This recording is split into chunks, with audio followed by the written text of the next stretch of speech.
گوجری زبان میں اپڈیٹ سنیے۔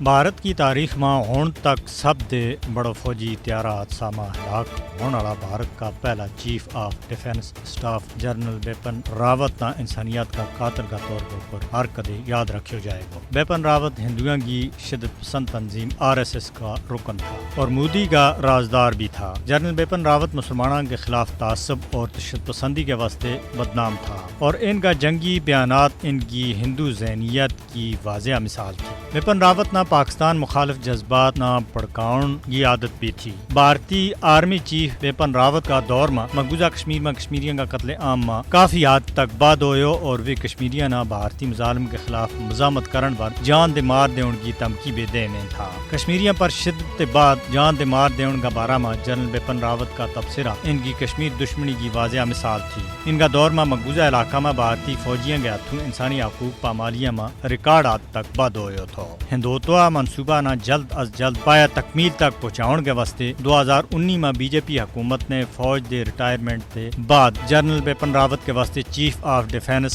سٹاف کو عہدہ تخلیق کیو، جس سے بھارتی اسٹیبلشمنٹ کے اندر جنگ چھڑ گئی تھی۔ بھارتی دفاعی ماہرین اور سوشل میڈیا صارفین اس ہیلی کاپٹر حادثہ میں بپن راوت کی ہلاکت نہ بھارتی فوج میں اختلافات کی کارستانی قرار دے رہی ہیں۔ جنرل بپن راوت نہ بھارتی فضائیہ کا حلقہ میں اچھی نظر دے نہیں دیکھو جائے تو تامل ناڈو میں ہوئے حادثوں بھارت میں فوج کی نالائکی اور فوجی طیاروں حادثات کا سنگین مسئلہ نہ بھی سامنے آنے۔ بپن راوت پر ایک سیاسی حکومت نہ تشدد پر بھڑکاؤن کا الزامات بھی تھا اور کشمیری عوام بپن راوت کا دور میں ہویا قتل عام نہ کدے بھی بھلا نہیں سکتا۔